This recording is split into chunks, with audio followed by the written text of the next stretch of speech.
Well, my name is Vance Dillon, also known online as Sonic. I'm in charge of the audio for the Iron Grip, the Oppression mod for Half-Life 2.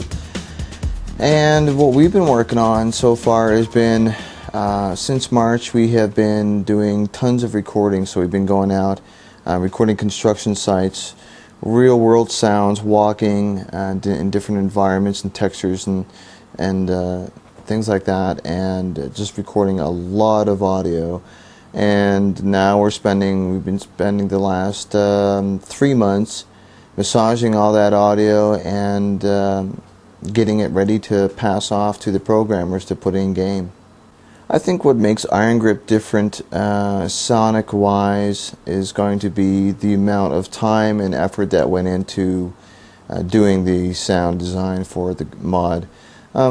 A lot of mods don't have experienced sound guys, or they'll just take the stock sounds and modify those a little bit, or not even at all, or worse yet, sadly what they'll do is take sounds from movies like Saving Private Ryan and stuff like that, and they'll use weapon sounds and stuff like that, ambient sounds, and put those right in game. And so there's not a whole lot of thought to that, and that's illegal, so we don't want to do that. But so having so much work put into it and starting from scratch really enables us to kind of have free reign and do what we want, and to have a lot of fun doing it. Well, we started off last spring. I got involved in March, and immediately afterwards went out and started recording. So went out and started recording cityscapes, and started recording construction sites, getting just on the hunt for a tank, looking for some vehicles and construction vehicles and stuff like that. So we went out and did quite a bit of recording of that. We went and did a recording shoot of recording weapons, which was pretty fun. We went out and rented a range for a day, and had a friend of mine with lots of weapons, and spent the day hanging about and just shooting and recording. It was just a ton of fun.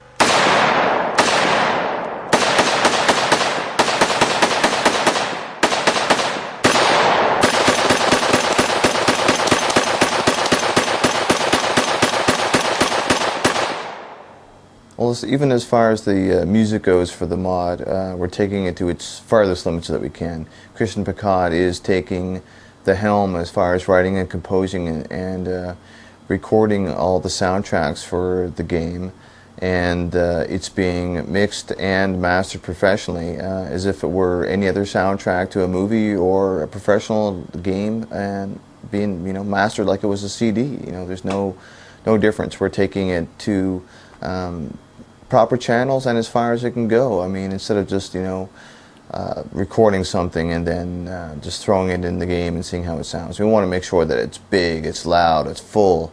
So we want to make sure that all that stuff is, all those details are taken care of. So we're doing it properly. We have had to do some interesting things for the game almost on a daily basis to try to get the sounds that we want. I mean, you kind of have to go through the design docs and talk with the group and find out exactly what audio is requested or asked for in the game, and you get a chance to walk through the game and see exactly what you think you need, and then you just go about to recreating it. I mean, we've done a whole day where we just had watermelons, and we were just like chopping them open and stabbing at them and recording them and bashing them and you know, trying to get icky sounds like just pouring water, a little bit of water into it and stabbing at it, and things, you know, just small stuff like that. So, you know, footsteps and all kinds of crazy things, and you have to do sometimes to get a sound. Sometimes it's very simple. I mean, I was on a trip from Prince Edward Island, neighboring province, to here on a ferry, and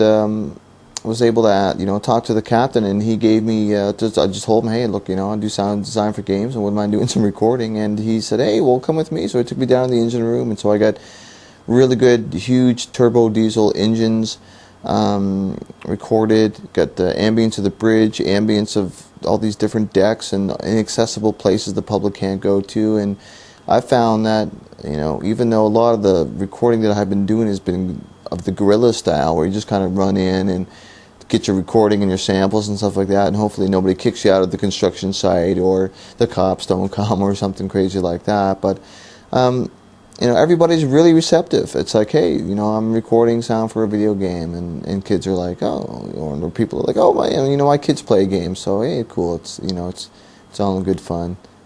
I think that the extra steps and efforts that we're putting into the Iron Grip mod is going to make for a better experience for the player.